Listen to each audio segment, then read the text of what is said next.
രൂപ കള്ള ബില്ലുണ്ടാക്കി കമ്പനിയെ പറ്റി താണ്ടാക്കിയ എമൗണ്ടാണ്. നോക്ക് കണക്കാറിട്ടില്ലെന്ന്.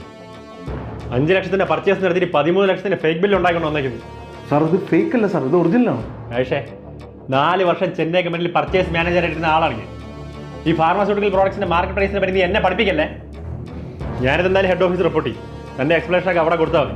സാർ പ്ലീസ് സാർ, റിപ്പോർട്ട് ചെയ്യില്ല സാർ, സാറിന്റെ പണി പോകും സാർ. ഫേക്ക് ബില്ലും ഡോക്യുമെന്റ്സ് ഒക്കെ ഉണ്ടാക്കാൻ നന്നായിട്ട് അറിയാമല്ലോ. അത് വെച്ച് എന്തെങ്കിലും ജോലി കണ്ടുപിടിച്ചു.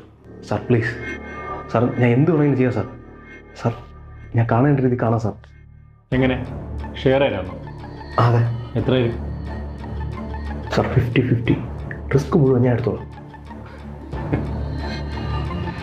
എനിക്ക് കക്കാനും അറിയാം, നിൽക്കാനും അറിയാം. ഇനിയും തന്നെ ഇവിടെ വച്ചുകൊണ്ടിരിക്കാൻ പറ്റില്ല. Sir sir sir sir please sir, please sir, sir report ചെയ്യല്ലേ സാർ. സാർ സാർ ഗതികേട് കൊണ്ടാണ് സാർ. സാർ എൻ്റെ അമ്മ ഒരു കിഡ്നി പേഷ്യൻ്റാണ് സാർ. 20 ലക്ഷം രൂപയാണ് സാർ എനിക്ക് ട്രാൻസ്പ്ലാന്റ് ചെയ്യാം. സാർ ഈ നവംബറിൽ എൻ്റെ അനിയത്തിയുടെ കല്യാണമാണ് സാർ. സാർ പ്ലീസ് ഈ ഒരു തവണ എന്നെ ഒന്ന് വെറുതെ വിടണം സാർ പ്ലീസ്. രാകേഷ്, ഇതൊരു ക്രൈമാണ്. ഞാനിത് റിപ്പോർട്ട് ചെയ്യാൻ തന്നെ പണി പോകുന്ന മാത്രമല്ല, താൻ അകത്താവും. ഒരു കാര്യം ചെയ്യാം, 1 മാസത്തെ സമയം തരാം. അതിനകത്ത് ഈ പറ്റിച്ച ക്യാഷ് മുഴുവൻ കമ്പനി തിരിച്ചടയ്ക്കണം. സാർ കാശിൻ്റെ ആവശ്യമൊക്കെ എല്ലാവർക്കും ഉണ്ടാവും. പക്ഷെ അതിന് ജോലി ചെയ്യുന്ന സ്ഥാപനത്തിനെ പറ്റിക്കല്ല വേണ്ടത്. സാർ 1 മാസം കൊണ്ട് എന്നെ കൊണ്ട് ഈ ക്യാഷ് ഒപ്പിക്കാൻ പറ്റില്ല സാർ. സാർ ഈ ഒരു തവണ എന്നെ വെറുതെ വിടണം. നടപ്പില്ല. 1 മാസം അതിനകത്ത് താനിത് ചെയ്തിരിക്കണം. Sir sir please. താൻ ചെല്ല്, ഇതിലെ ക്യാഷ് സെറ്റിൽ ചെയ്യാൻ നോക്കും.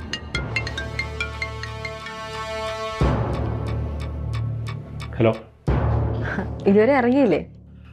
കമ്പനി ചെറിയൊരു ഇഷ്യൂ ഉണ്ടായിരുന്നു, ഞാൻ ഇറങ്ങാൻ പോകും. നാളെ ലീവാണല്ലോ അല്ലേ? ചെക്കപ്പിന് പോകേണ്ടതാ. അറിയാം, നാളെ ലീവാ. ശരി, പെട്ടെന്ന് വാ.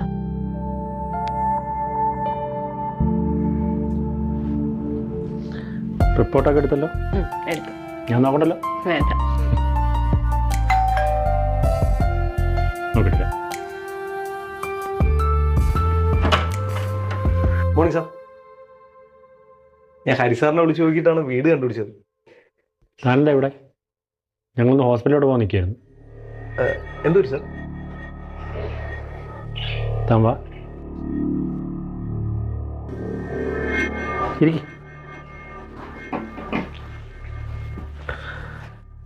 രാഷേ, വീട്ടിൽ വന്ന് എന്നെ കണ്ട് സോപ്പിടാനുള്ള പരിപാടിയാണെങ്കിൽ അത് വേണ്ട. എൻ്റെ പുറകെ ഇങ്ങനെ നടക്കുന്ന സമയമുണ്ടെങ്കിലേ താൻ കാശുണ്ടാക്കാൻ നോക്ക്. എന്നെക്കൊണ്ട് പറ്റാവുന്നതിന് മാക്സിമം അളവ് ഞാൻ എനിക്ക് തന്നു കഴിഞ്ഞു. 1 മാസം എന്ന് പറഞ്ഞാൽ 1 മാസം. അതിനപ്പുറം 1 ദിവസം കടന്നു പോയാൽ ഞാൻ ഇത് റിപ്പോർട്ട് ചെയ്യും. വേറെ എന്തെങ്കിലും പറയണ്ടോ? എന്നാ പൊയ്ക്കാം. അരുൺ, ഒപ്പി ടിക്കറ്റ് എടുത്തായിരുന്നോ? ആ, പിന്നെ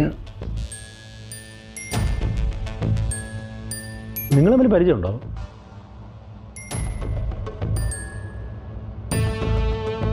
പറഞ്ഞിട്ടില്ലേ, നമ്മളൊന്നിച്ച് കോളേജിൽ പഠിച്ചാണ് സാർ. വിനയുടെ കോളേജിൽ എല്ലാ ഫ്രണ്ട്സിനെ എനിക്കറിയാലോ, പക്ഷെ രാഷ്ട്രീയ ഇതുവരെ പറഞ്ഞിട്ടില്ല.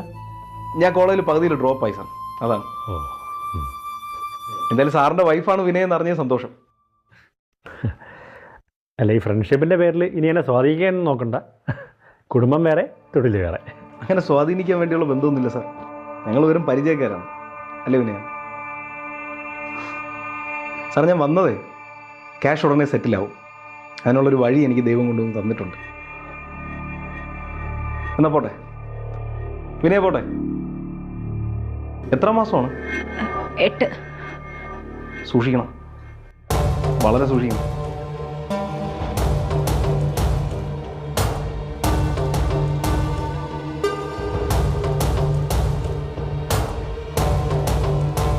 എൻ്റെ ഫ്രണ്ട് നല്ല ബെസ്റ്റ് പുള്ളിയാണ്. കാര്യമൊക്കെ ഞാൻ പറഞ്ഞുതരാം.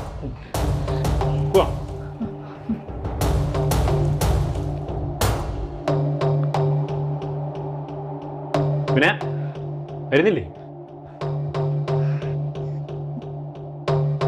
എടി, അവൻ വേറെ ഒന്നും പറഞ്ഞില്ലല്ലോ, നീ അതും ഒത്ത ടെൻഷൻ അടിക്കാതെ. അമ്മ, അവൻ എന്തോ ഓഫീസിൽ തിരുമറി നടത്തി അരുൺ പിടിച്ചു. ഇനി കാശ് തിരിച്ചടച്ചില്ലെങ്കിൽ അവന്റെ ജോലി പോകുന്ന അരുൺ പറഞ്ഞു. അതെങ്ങാനും സംഭവിച്ചാൽ അവൻ എന്റെ ജീവിതം നശിപ്പിക്കും അമ്മ. മോളെ ജോലി പോണ കാര്യമാണെങ്കിൽ അവൻ ആരെ കൊന്നെങ്കിലും പൈസ അടയ്ക്കും. മോളെ പേടിക്കാതെ. പഴയ കാര്യങ്ങൾ ഞാൻ അരുണിനോട് പറഞ്ഞിട്ടില്ല എന്ന് അവന് മനസ്സിലായി. ഇനി അവനായിട്ട് എന്തെങ്കിലും അങ്ങോട്ട് പറയുന്നതിനെക്കാട്ടിലും ഞാൻ അങ്ങോട്ട് പറയുന്നതല്ലേ അമ്മ ശരി? നീ എല്ലാം പറ. നീ കല്യാണത്തിന് മുമ്പ് അവൻ്റെ കൂടെ ഒളിച്ചോടാൻ പോയെന്നും അലമാരയിൽ നിന്ന് 3 ലക്ഷം രൂപ എടുത്തു കൊടുത്തത് എല്ലാം പറ. അപ്പൊ അതോടെ തീരുമല്ലോ. ആരുടെ എങ്ങനെ ഇറക്കി വിട്ടാ പിന്നെ ഈ വീട്ടിലേക്ക് വരരുത്.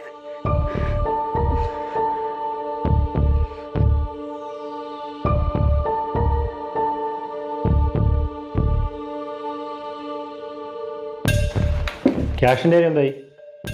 എന്താ സാർ? കമ്പനി അടയ്ക്കേണ്ട ക്യാഷിൻ്റെ കാര്യം എന്തായി? ഒരു മിനിറ്റ്. 15-ന് തന്നെ ഇടുമല്ലോ. ശരി സാറേ, 16-ന് ഞാൻ ക്യാഷ് സെറ്റിൽ ചെയ്യും. ഞാൻ പറഞ്ഞില്ലേ, ദൈവം ഒരു വഴി കാണിച്ചു തന്നു. ശരി.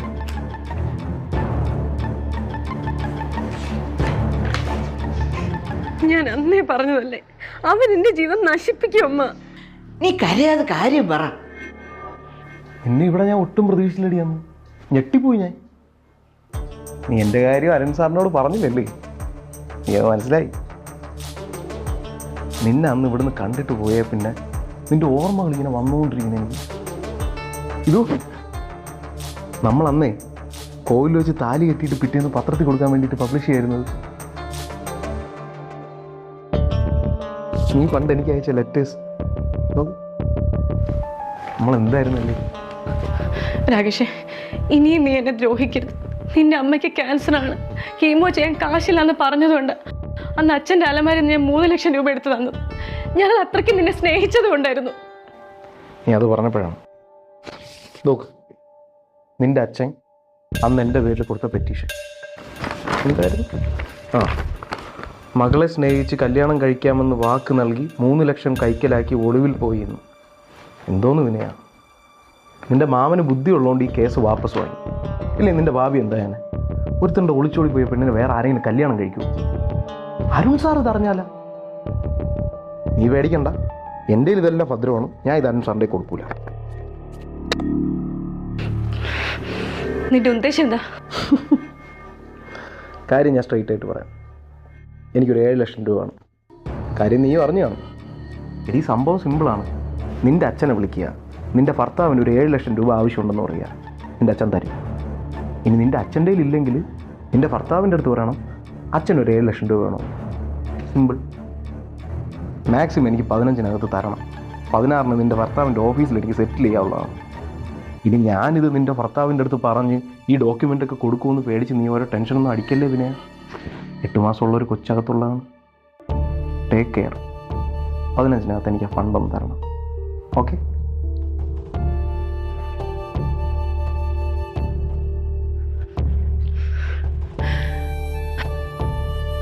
കല്യാണം ഉറപ്പിച്ചത് അന്നേ ഞാൻ പറഞ്ഞതാ, അരുണിനോട് എല്ലാ കാര്യവും തുറന്നു പറയുന്നു. എന്നിട്ട് അമ്മ കാരണമാണ് ഞാൻ എല്ലാ കാര്യവും മറച്ചു വെച്ചത്. എന്നിട്ടിപ്പോ എന്തായി? നിന്റെ നല്ല ഭാവിക്ക് വേണ്ടിയല്ലേ മക്കളെ ഞങ്ങൾ അങ്ങനെ. എന്നിട്ട് ഇപ്പൊ ഭാവി സേഫ് ആയല്ലോ അല്ലേ? ഈ കാശിന് ഇപ്പൊ തിരിച്ചു കൊടുത്തില്ലെങ്കിലേ അവൻ എല്ലാ കാര്യവും അരുണിനോട് പറയും. ഇതൊക്കെ കേട്ടിട്ട് അരുണിന് എന്ത് ചെയ്യുമോ എന്തോ. മോളൊന്ന് സമാധാനപ്പെടും. അവന് ആ പൈസ കൊടുത്ത് എല്ലാം തീരുമല്ലോ. ഞാൻ എങ്ങനെയെങ്കിലും അച്ഛൻ്റെ അടുത്ത് പറഞ്ഞ് ആ പൈസയെ കൊടുത്ത് അവൻ്റെ അടുത്തുള്ള സാധനങ്ങൾ നമുക്ക് തിരിച്ചു വാങ്ങിക്കാം. എനിക്ക് അറിഞ്ഞൂടാ, അമ്മ എന്തെങ്കിലും ഒന്ന് ചെയ്യേ.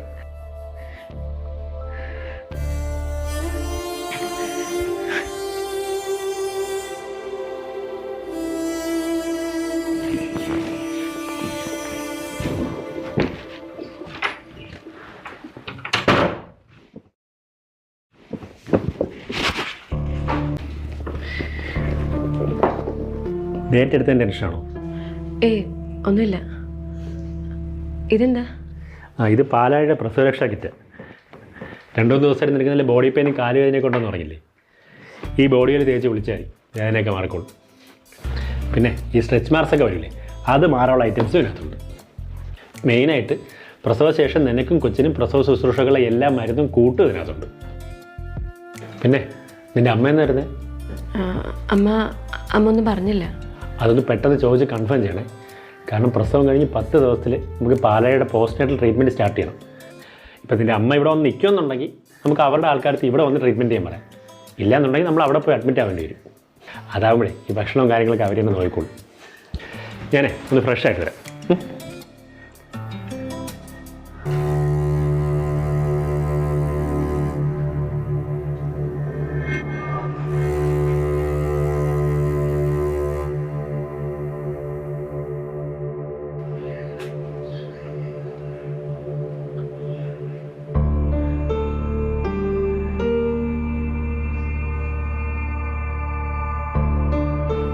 രാകേഷേ, സാർ മറ്റേ ക്യാഷിൻ്റെ കാര്യമാണെങ്കിൽ നാളെ രാവിലെ അടയ്ക്കും സാർ. എടാ അതല്ല, എനിക്ക് തൻ്റെ അടുത്ത് പറയാനൊരു ചമ്മലുണ്ട്. പക്ഷെ ആവശ്യം എൻ്റെതായിപ്പോയി. എന്ത് പറ്റി സാർ? എടോ, തൻ്റെ വീട്ടിലെ അവസ്ഥയൊക്കെ എനിക്ക് മനസ്സിലായി. താൻ ആ ക്യാഷ് തിരിച്ചടയ്ക്കണ്ട, ഞാൻ റിപ്പോർട്ട് ചെയ്യാനും പോകുന്നില്ല. പക്ഷെ താൻ എന്നെ സഹായിക്കണം.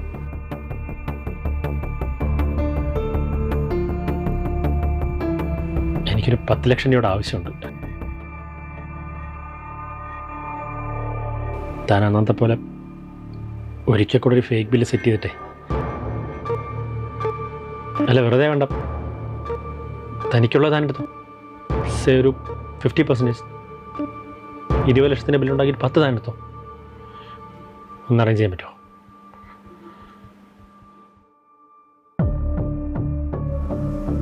മനുഷ്യൻ്റെ ഒരു അവസ്ഥയെ സാർ. സാർ ഇത് എൻ്റെ അടുത്ത് വന്ന് അപേക്ഷിക്കേണ്ട കാര്യമുണ്ടോ? സാർ എന്നെ രക്ഷിച്ചതല്ലേ, അപ്പോൾ എനിക്ക് സാറിനെ രക്ഷിക്കാനുള്ള കടമയില്ലേ? ഒരു 15 ദിവസം ഓക്കെയാണ്. പക്ഷെ അധികം വൈകരുത്. ഇല്ല, മാക്സിമം നേരത്തെ എടുക്കാം. ശരി.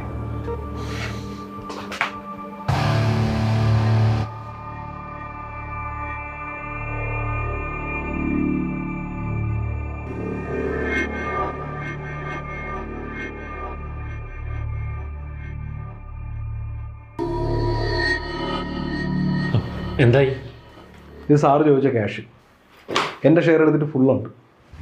ഇത് സാർ ഓപ്പൺ ചെയ്യേണ്ട ഫയൽ ഫേക്കാണ്. കുഴപ്പമുണ്ടോ?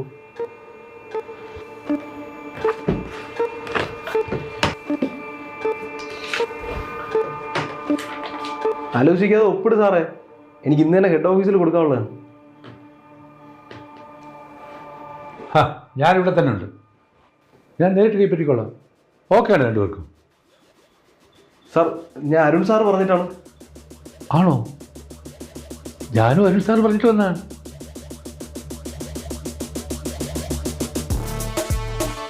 സാറ് കണ്ടല്ലോ, ഇതാണ് പരിപാടി. ഇതുമായിട്ട് കോപ്പറേറ്റ് ചെയ്തിട്ടുള്ള എല്ലാ വെൻഡേഴ്സിനും ലിസ്റ്റ് ഇതിനകത്തുണ്ട് സാർ. അവരുമായിട്ടുള്ള എല്ലാ ബിസിനസ്സും നമുക്ക് ഡ്രോപ്പ് ചെയ്യണം. വിളിക്കണ്ട. നിൻ്റെ ഈ പരിപാടിയുടെ റൂട്ടും കൂടെ നിന്ന ആൾക്കാരെയും കണ്ടുപിടിക്കാൻ വേണ്ടിയിട്ടാണ് നിന്നെ കൊണ്ടുതന്നെ ഞാനിത് വീണ്ടും ചെയ്യിച്ചത്. ഇന്നലെ നീ എന്നെ വിളിച്ച് ക്യാഷ് ഇന്ന് കൊണ്ടുവരുമെന്ന് പറഞ്ഞപ്പോഴേ സാറിനെ ഞാൻ ഇൻഫോം ചെയ്തിരുന്നു. കടിച്ച പാമ്പിനെ കൊണ്ട് വേണമല്ലോ വിഷം ഇറക്കിക്കാൻ.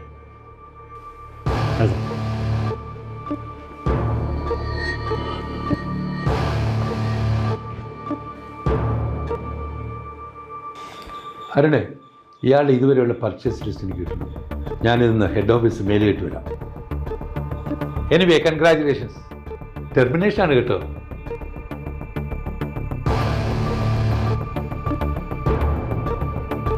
നീ എന്താ വിചാരിച്ചത്? ഞാൻ പറഞ്ഞ ഉണ്ണാക്കനാണെന്നാ? നീ വെറും ഉണ്ണാക്കനാണ്ടാ, ഒന്നും അറിയാത്ത മണ്ടായി. എന്നാ കാണ്, നിന്റെ ഭാര്യ വിനയ പണ്ട് എന്റെ കൂടെ നിന്റെ കൂടെ ജീവിക്കാൻ വേണ്ടി വീട്ടുകാരെ വിട്ടിട്ട് ഇറങ്ങി വന്നതാണെന്ന്. ഇതല്ലേ അത് അവൾ എൻ്റെ അടുത്ത് പറഞ്ഞിട്ടുണ്ട്.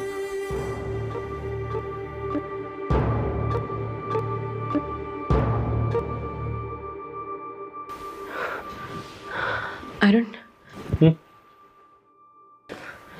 എനിക്ക് ഒരു കാര്യം പറയാനുണ്ട്.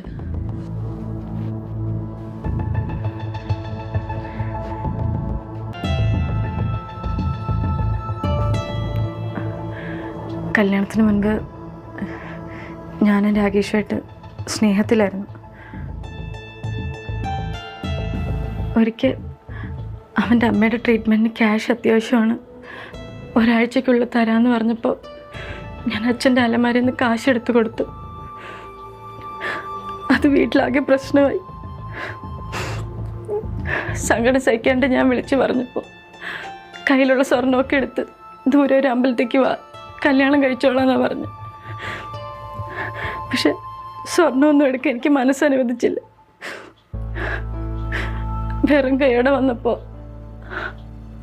അവൻ അന്ന് അവിടെ നിന്ന് മുങ്ങിയതാ. പിന്നെ ഞാൻ ഇപ്പോഴേ കാണുന്നത്. ഇത്രയും കാലം നീ ഇത് പറയായിരുന്നു എന്തുകൊണ്ടാണ്? കല്യാണത്തിന് മുമ്പേ പറയണമെന്ന് കരുതിയതാ. പക്ഷെ കല്യാണം മുടങ്ങും, അങ്ങനെയൊക്കെ സംഭവിച്ചാൽ അച്ഛനും അമ്മയും എന്തെങ്കിലും കടുകയും ചെയ്യുമെന്ന് പറഞ്ഞു. കല്യാണത്തിന് ശേഷം പറയായിരുന്നല്ലോ. അപ്പോൾ അരുൺ എന്നെ ഉപേക്ഷിച്ചാലോ? അങ്ങനെ വന്ന എന്തെങ്കിലുമൊക്കെ ചെയ്തുകളെന്ന് പറഞ്ഞാണ് വീട്ടുകാർ. പിന്നെ ഒരുമിച്ച് ജീവിക്കുന്ന അവരല്ല, നമ്മളാണ്. ഞാൻ ഇത്രയും കാലം നിൻ്റെ അടുത്ത് ഓപ്പൺ ആയിരുന്നു. പക്ഷെ നിന്റെ ജീവിതത്തിൽ ഇത്രയും വലിയൊരു കാര്യം നീ എൻ്റെ അടുത്ത് മറച്ചു വെച്ചു.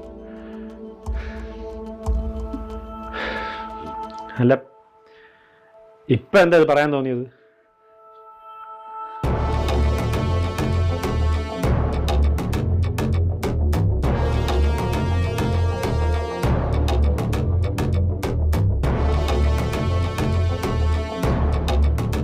ഇതൊക്കെ ആദ്യമേ തുറന്നു പറഞ്ഞിരുന്നെങ്കിൽ ഈ പ്രശ്നം വല്ലതും ഉണ്ടാവുമായിരുന്നോ? നീയുമായിട്ട് ജീവിച്ചു തുടങ്ങി അന്ന് മുതലുള്ള കാര്യം മാത്രം ഞാൻ ബോധർ ചെയ്യുന്നുള്ളൂ. പക്ഷെ നിന്റെ തെറ്റെന്താന്ന് വെച്ചാൽ ഇത്രയും വലിയൊരു കാര്യം ഉണ്ടായിട്ടും അതെന്നോട് സൂചിപ്പിക്കുകയും നീ ചെയ്തിട്ടില്ല. എന്നാലും അമ്മയെ വിളിച്ചിട്ട് കാശൊന്നും കൊടുക്കണ്ടെന്ന് പറഞ്ഞാലേ ആ ഫ്രോഡിനെ എങ്ങനെ ഡീൽ ചെയ്യണമെന്നേ എനിക്കറിയാം. എടാ, അവൾ നിന്നെ ആത്മാർത്ഥമായിട്ട് സ്നേഹിച്ചതുകൊണ്ടാണ് നിന്നെ സഹായിച്ചതും നീ വിളിച്ചപ്പോൾ ഇറങ്ങി വന്നത്. അവളെപ്പോലത്തെ ഒരുത്തിയെ കിട്ടാനുള്ള യോഗ്യത നിനക്കില്ലടാ. നീ എൻ്റെ വീട്ടിൽ കയറി എൻ്റെ ഭാര്യ അടുത്ത് ഷോ ഇറക്കുമല്ലേ? ഇത് ടെർമിനേഷനിൽ തീരാൻ പോലില്ല. വീട്ടിൽ കയറി അവളെ വിരട്ടിയനെ അവളൊരു കേസ് കൊടുത്തിട്ടുണ്ട്. ഇനിയുള്ള കാര്യം ജയിലിൽ കിടക്കുന്നതുകൊണ്ട് കുഴപ്പമൊന്നുമില്ലല്ലോ.